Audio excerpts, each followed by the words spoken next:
Araditum bil hayatid dunya minal akhirah? Apakah kalian sudah senang dengan kehidupan dunia ini? Kalian mau tinggalkan akhirat kalian? Allah mengatakan fama mata'ul hayatid dunya fil akhirati illa qalil. Wallah, kata Allah, kenikmatan dunia dibandingkan dengan akhirat sedikit. Majelis bijak menundukkan hati, mencerahkan jiwa. Ahibati fillah, pernah suatu subuh Rasulullah SAW selesai salat subuh, beliau mau pulang. Tahu-tahu dihadang oleh para sahabatnya. Nabi tersenyum sama mereka. Nabi mengatakan kepada mereka, kalian dengar tentang harta yang datang ke kota Madinah? Iya, kata mereka. Akhirnya Nabi berceramah. Beliau mengatakan, wallahi mal faqra akhsha alaikum. Demi Allah, bukan kefakiran yang aku takut menimpa kalian.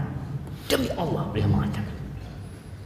Wa innama akhsha an tubsata alaikumud dunya kama busitat 'alal ladzina min qablikum fatanafasuha kama tanafasuha fatuhlikakum kama ahlakatuh. Aku enggak takut kefakiran menimpa kalian. Yang aku khawatirkan tatkala dunia dibentangkan buat kalian. Nabi kita Muhammad alaihi salatu wasallam tidak pernah merasakan karpet yang empuk ini. Tidak pernah merasakan dinginnya AC. Beliau tidur di atas ranjang yang membekas di lambung beliau alaihi salatu wassalam. Para sahabat Nabi sebagian hidup jamaah hanya dengan sarungnya tanpa memiliki yang ada di atas pundaknya. Sebagian sahabat Nabi radhiyallahu taala anhum ketika sujud dia harus pegang sarungnya karena pendeknya sarung mereka. Beliau mengatakan, demi Allah, aku tidak takut kalian ditimpa kefakiran. Yang aku khawatirkan ketika dunia dibentangkan buat kalian, apa yang akan terjadi? Fatanafasuha, kalian akan bersaing untuk mendapatkan. Jadi subhanallah, kalau kita lihat banyak dari partner yang tatkala memulai mereka berjuang bersama-sama, mereka solid ya. Tapi ketika ada fulus, ketika mulai tambah omset, semakin banyak yang dimiliki, ribut. Dan itu yang dikhawatirkan oleh Nabi SAW. Ternyata harta ini memiliki efek samping buruk. Allah Azza wa Jalla mengatakan, innal insana la yatgha ar-ra'ahu istaghna. Manusia itu benar-benar melampaui batasannya, lupa bahwa dia manusia. Lupa bahwa dia adalah hamba budak yang tidak memiliki apa-apa. Tapi ketika dia punya, dia merasa tidak butuh. Dia bisa makan buat besok, lusa, tahun depan, 2 tahun lagi, bahkan puluhan tahun. Maka dia akan melampaui batasan. Dan itu terjadi. Maka yang dikhawatirkan oleh Nabi SAW ketika dunia dibentangkan. Kemudian kalian akan bersaing mengumpulkannya dan dunia itu membinasakan kalian. Sebagaimana orang-orang terdahulu dibinasakan. Ahibati fillah, dalam hadis yang diriwayatkan Imam Muslim, pernah Nabi SAW duduk bersama para sahabatnya. Beliau mengatakan kepada mereka, idza futihat alaikum Faris war Rum, ayyu qaumin antum. Nabi SAW sering bermusyawarah masalah. Beliau ketika memberikan nasihat nggak langsung ngasih nasihat kadang-kala. Beliau bertanya, dan ini pentingnya. Pentingnya tadi kalau bicara seorang pemimpin, ya, dekat dengan rakyatnya, mendengarkan dari mereka apa sih masalahnya, bertanya kepada mereka tentang pemahaman mereka tentang hakikat kehidupan ini. Beliau bertanya alaihi salatu wassalam, kalian akan menjadi kaum yang seperti apa tatkala Persia dan Romawi ditaklukkan? Ini dalam kondisi para sahabat sedang susah. Tapi Nabi SAW mengajak mereka untuk memandang ke depan. Persia dan Romawi akan ditaklukkan dan menjadi kenyataan. Apa kata Abdurrahman bin Auf? Abdurrahman bin Auf ini konglomeratnya sahabat. Ini yang mewakili para sahabat, orang kayanya. Bukan Bilal yang menjawab, bukan Ammar bin Yasir, bukan Abu Hurairah, tapi yang menjawab orang kayanya sahabat Abdurrahman bin Auf. Dia berkata, naqulu kama amaranallah. Ya, kita akan menjadi seperti yang Allah inginkan. Ini generasi terbaik umat ini. Jawabannya seperti itu. Artinya semua ingin menjadi lebih baik. Tapi kata Nabi SAW, aw ghaira dzalik, atau enggak seperti itu? Artinya kalian tidak menjadi seperti yang Allah inginkan. Kalian berubah. Tadi, harta itu punya efek samping buruk. Sebagaimana jabatan itu memiliki efek samping buruk. Apa kata Nabi SAW yang akan terjadi? Tatanafasu, kalian akan bersaing. Kita lihat bagaimana persaingan manusia mengumpulkan harta, dan kebanyakan persaingan itu terjadi di antara orang-orang kaya, bukan orang miskin. Tapi orang-orang kaya ini seperti meminum air lautan, nggak ada puasnya. Kalian akan bersaing. Kemudian thumma tatahasadun, kemudian kalian akan saling iri. Jadi ternyata persaingan itu benih yang mengantarkan kepada iri dan dengki. Awalnya bersaing, oh kita bersaing sehat. Enggak. Persaingan mengantarkan kepada hasad. Mulai enggak suka ketika temannya sukses. Tidak suka ketika temannya naik jabatannya. Tidak suka ketika temannya terpilih. Tidak suka, mulai tumbuh hasad. Setelah itu thumma tatadabarun, bersaing, kemudian iri, kemudian tidak bertegur sapa. Berusaha untuk tidak ketemu, nggak mau ketemu. Kemudian yang keempat, thumma tatabaghadun.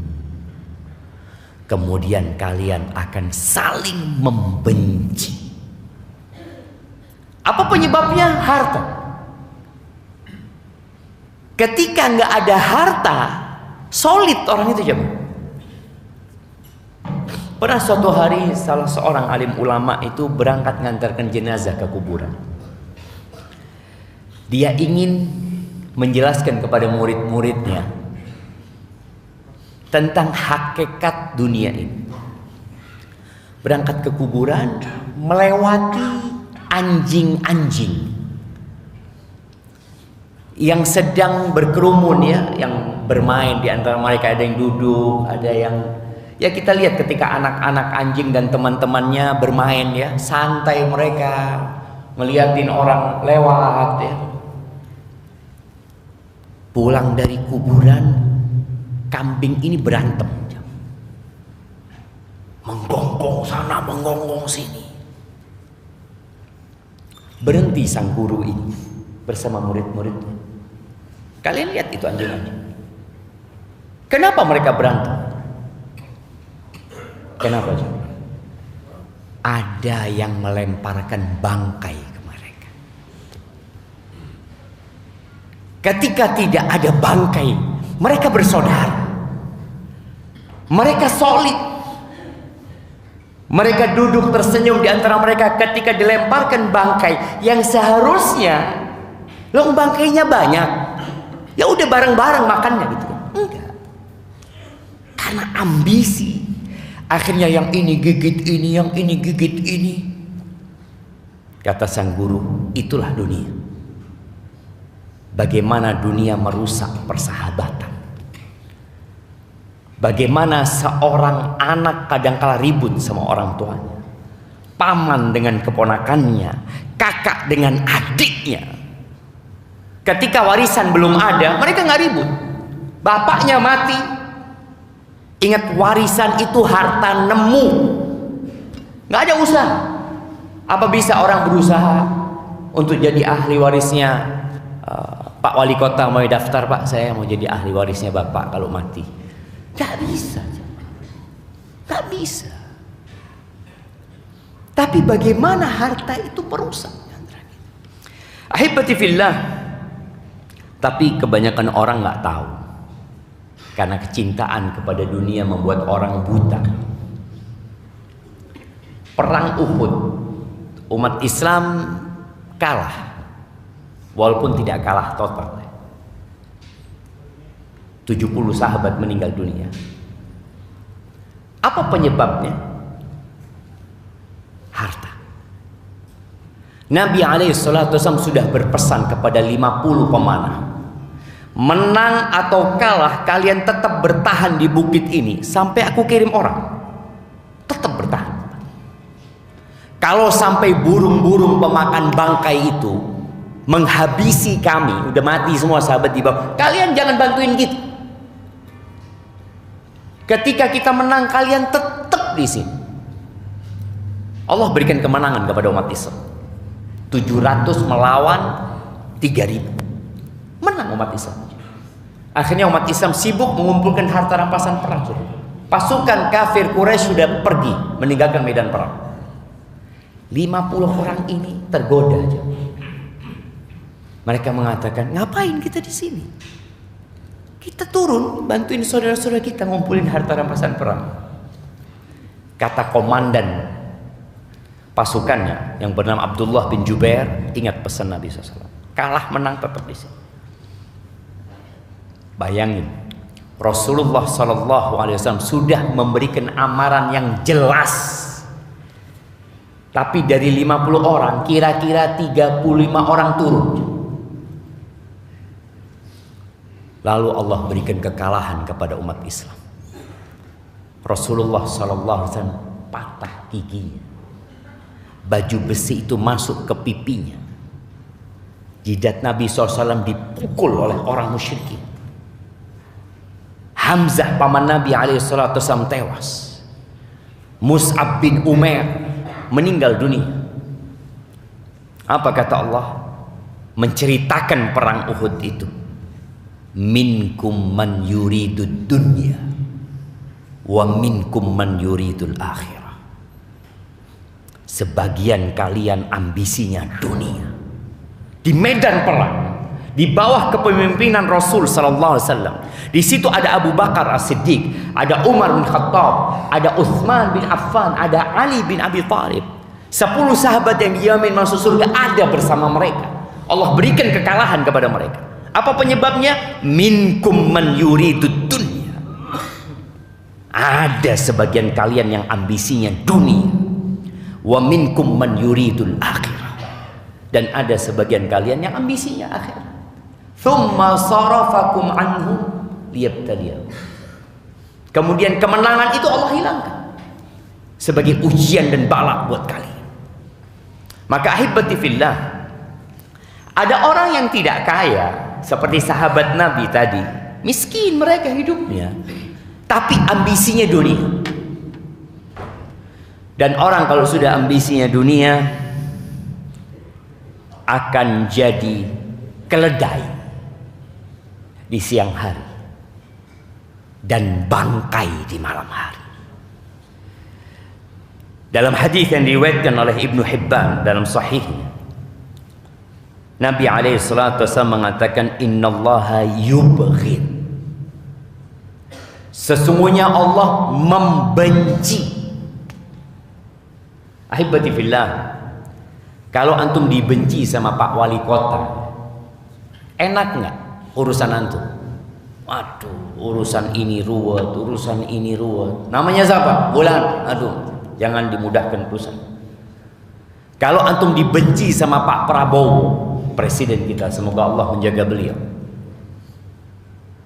antum mau kemana-mana susah. Orang jadi benci semua sama. Bagaimana kalau yang membenci antum Rabbul Alamin? Antum dibenci sama Allah Azza wa Jalla. Apa enaknya hidup tatkala dibenci oleh pencipta kita sendiri? Dan Nabi SAW mengatakan innallaha yubghid kulla ja'dhariyin jawwab. Allah membenci setiap orang yang congkak, sombong, rakus. Kita lihat, ini sudah sombong, rakus lagi. Yang ada dalam benak dia makan.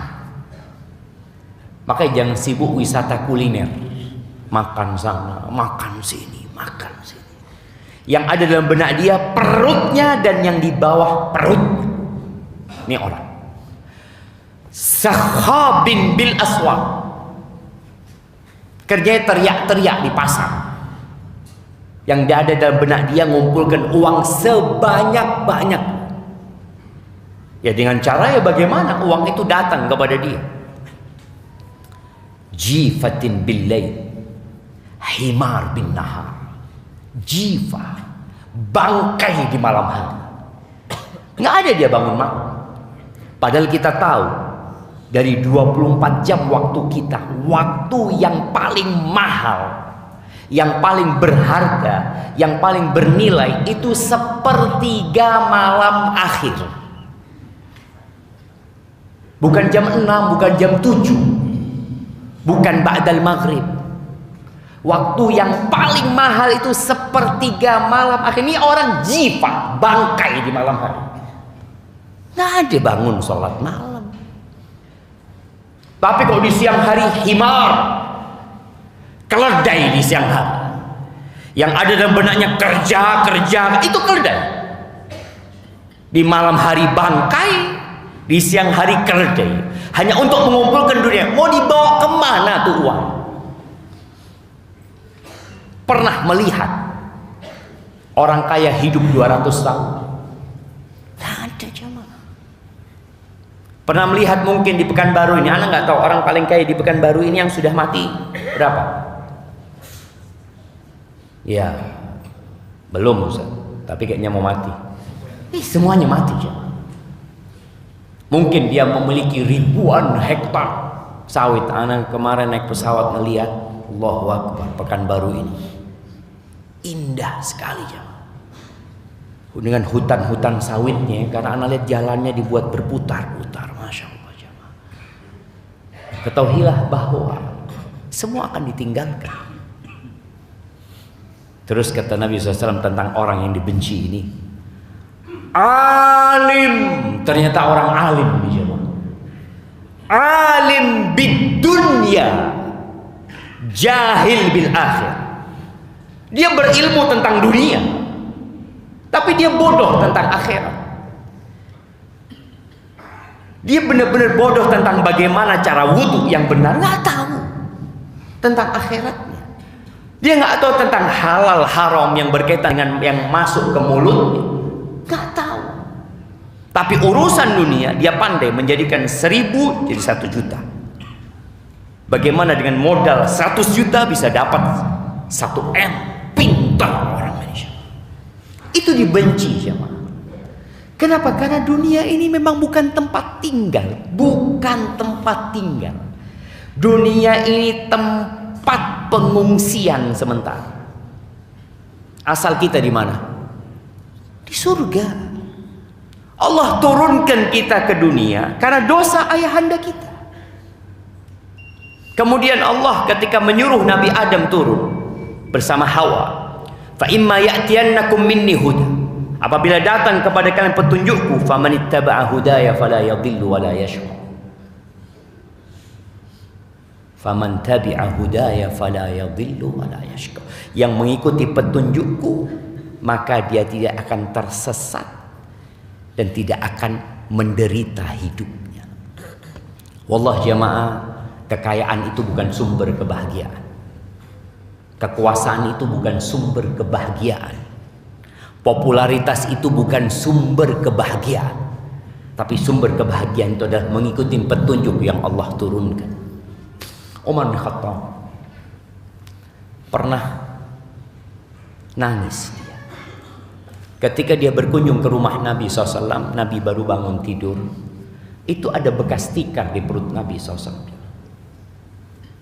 Umar menangis, lalu mengatakan, "Ya Rasulullah, alaika salatu wassalam ya Rasulullah. Kaisar wa Kisra, itu Kaisar Romawi, Kisra Raja Persia, hidup bergelimang harta dengan kemewahan dan kenyamanan mereka. Wa anta ya Rasulullah, engkau Rasulullah, seperti ini hidupmu." Apa kata Nabi SAW kepada Umar bin Khattab? "Mali walid dunya." Apa urusanku sama dunia ini Umar? Apa urusanku sama dunia? "Innama mathali wa mathalud dunya karakibin istadhalla tahta syajaratin thumma raha wa tarakaha." Engkau tahu permisalanku dengan dunia ini? Seperti seorang yang sedang berkendaraan, seorang musafir, kemudian istirahat di rest area di bawah pohon. Sebentar istirahat di situ. Kemudian pergi meninggalkan pohon itu selama-lamanya. Rasulullah SAW meninggal ketika berumur 63 tahun. Dan beliau sekarang dikuburnya di alam barzakh sana, hidup dalam kenikmatan. Itu 1436 tahun. Tapi sebagian kita lebih memikirkan dunia,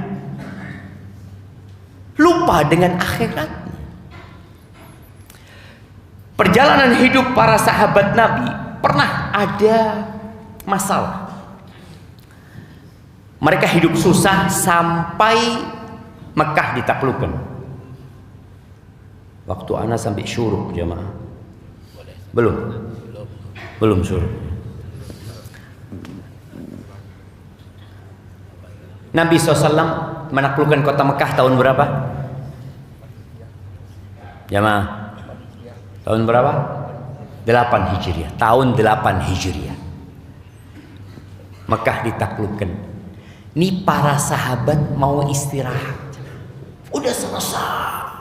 Mereka seakan-akan perjuangannya sudah tuntas dan sekarang mereka mau beristirahat. Subhanallah, Allah perintahkan sahabat untuk perang melawan Romawi. Pasukan Romawi jumlahnya 200.000 pada saat musim panas. Dan jumlah pasukan para sahabat 30.000 pada waktu itu. Para sahabat itu ketika disuruh perang mulai hatinya berat jemaah. Kenapa? Karena mereka mau istirahat, selesai sudah. Allah sebutkan di surat At-Taubah ayat 38, "Ya ayyuhalladzina amanu." Wahai orang-orang beriman. Malakum idza qila lakum unfiru fi sabilillah idzaqaltum ilal ard. Wahai orang-orang beriman, ada apa sama kalian ini? Ada apa sama kalian ini? Kenapa kalian ketika disuruh berjuang berperang di jalan Allah Azza wa Jalla, kalian jadi berat dengan bumi ini gitu loh. Araditum bil hayatid dunya minal akhirah? Apakah kalian sudah senang dengan kehidupan dunia ini? Kalian mau tinggalkan akhirat kalian? Allah mengatakan, "Fama mata'ul hayatid dunya fil akhirati illa qalil." Wallah, kata Allah, kenikmatan dunia dibandingkan dengan akhirat sedikit. Surga Allah itu luasnya seperti apa ya? Kalau antum dikasih Pekanbaru, jangan Pekanbaru, kalau Pulau Sumatera ini milik antum, seneng nggak antum ya? Nih dikasih Pulau Sumatera, silahkan antum garap itu, mau sawit mau apa, hanya satu orang aja yang memiliki Sumatera. Seneng nggak dia aja? Nggak juga.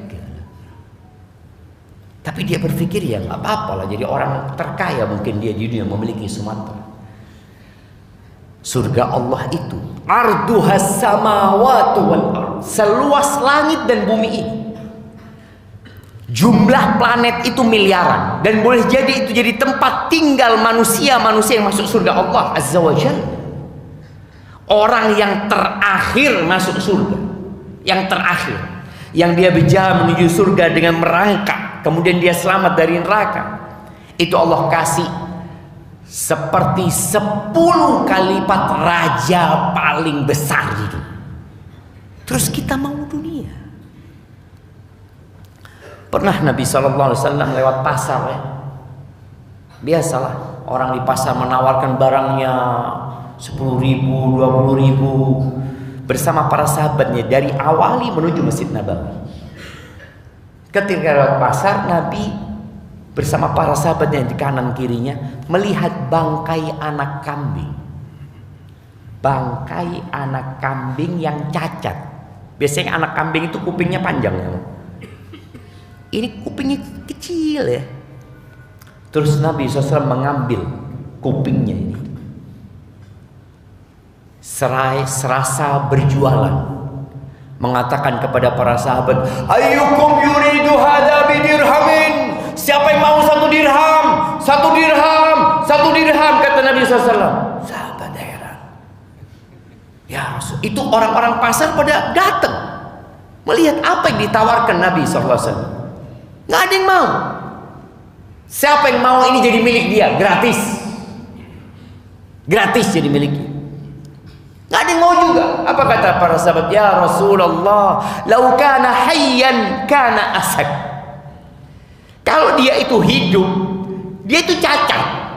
Orang itu takut dengan barang-barang yang cacat. Dia cacat gitu loh, nggak enak dilihat. Kalau dia hidup, siapa yang mau beli? Gimana dia sudah jadi bangkai? Tidak ada satupun sahabat yang mau. Lalu Nabi SAW mengatakan kepada mereka, lad dunya ahwanu min hadza alaikum. Dunia lebih hina di sisi Allah daripada bangkai anak kambing ini di hadapan kalian. Kalian nggak ada yang mau. Apalagi dunia. Dan sebagai penutup, pernah suatu hari Nabi SAW keluar dari kamarnya, dari rumah, menuju ke masjid. Rambutnya basah, ya, seger Nabi SAW. Akhirnya para sahabat mengatakan, ya Rasulullah, naraka tayyiban nafs. Kita ngelihat engkau lagi senang ini, kata dia.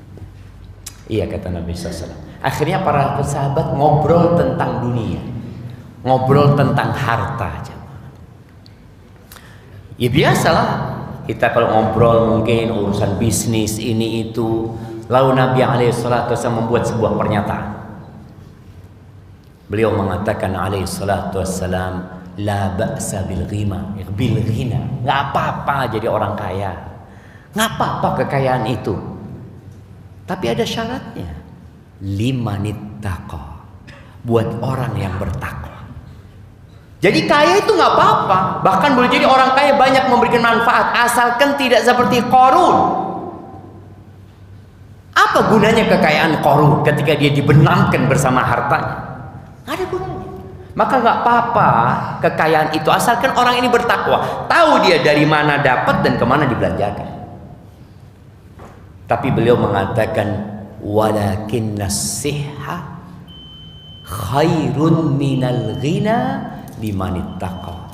Akan tetapi kesehatan itu lebih baik daripada kekayaan buat orang yang bertakwa.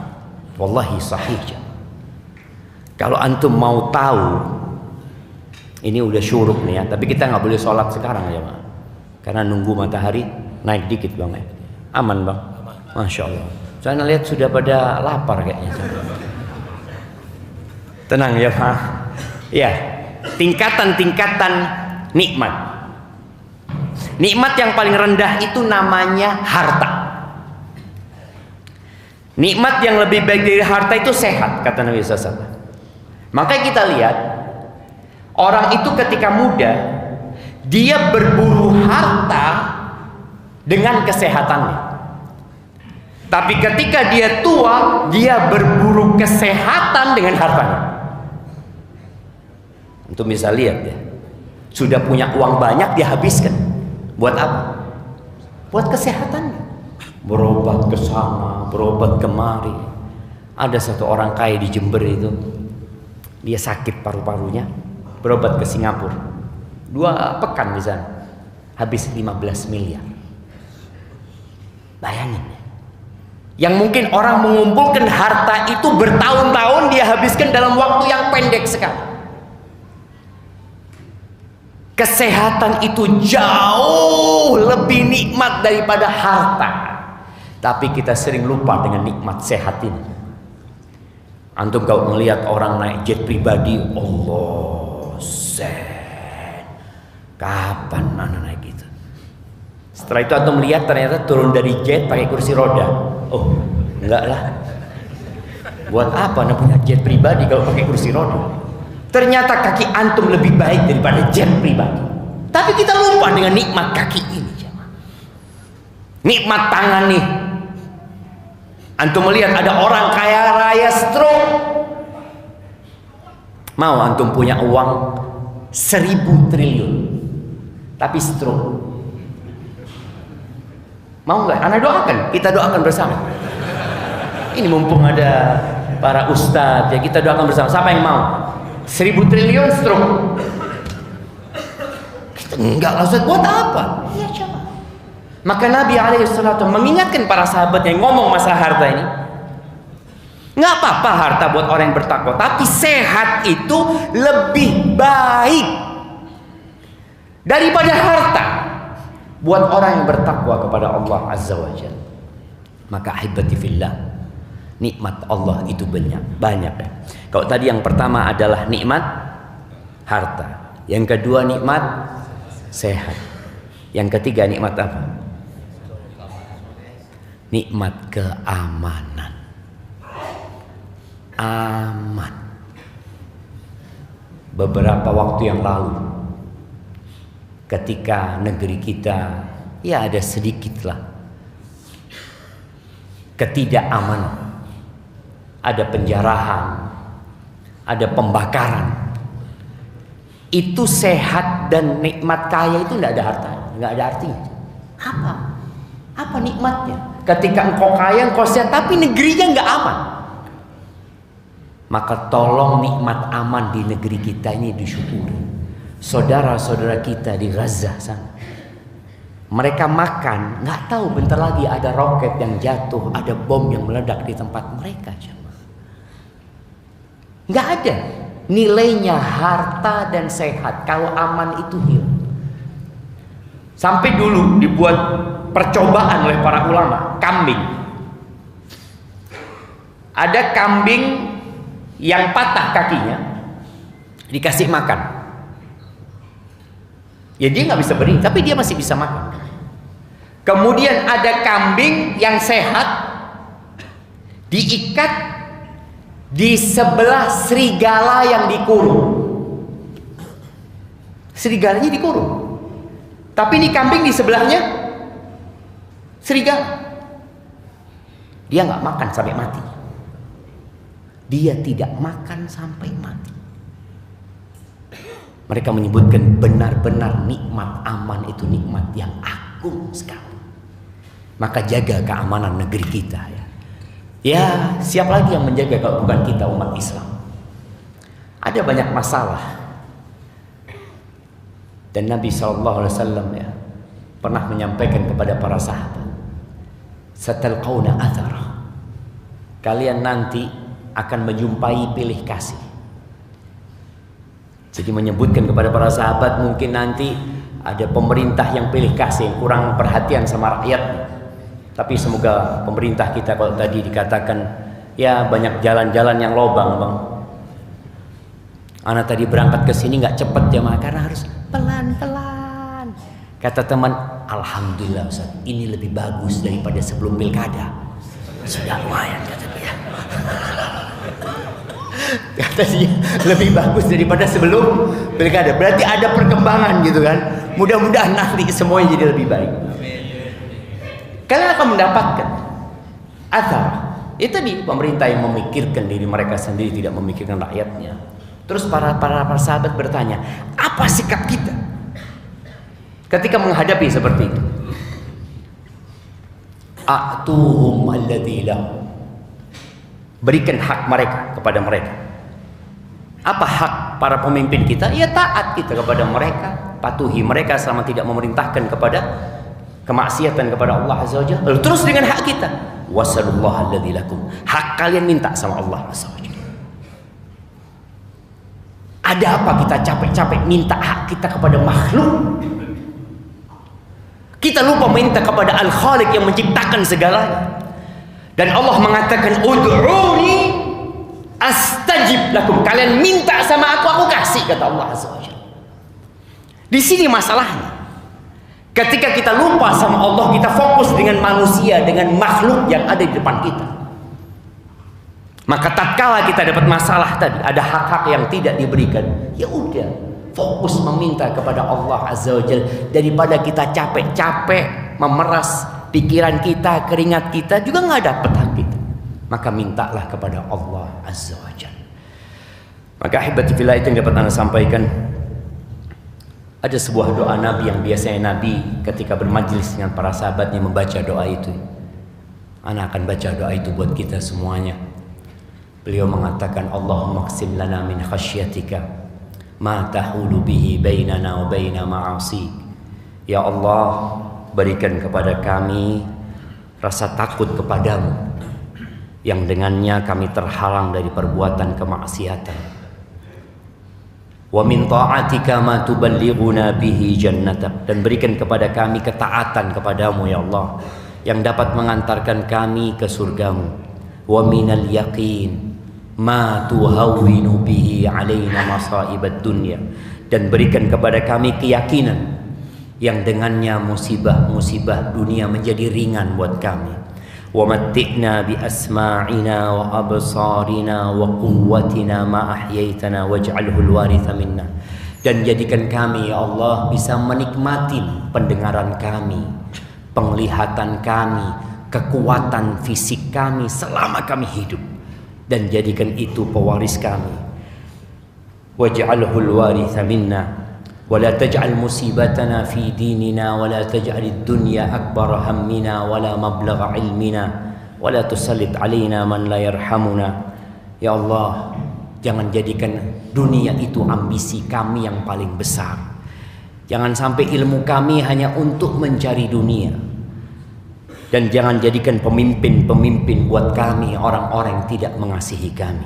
Rabbana atina fid dunya hasanah wa fil akhirati hasanah wa qina adzaban nar. Wa subhana rabbika rabbil izzati amma yasifun wa salamun alal mursalin walhamdulillahi rabbil alamin. Jazakumullah khair buat semuanya, khususnya buat Pak Wali Kota dan Wakil Wali Kota. Majelis Bijak, meneduhkan hati, mencerahkan jiwa.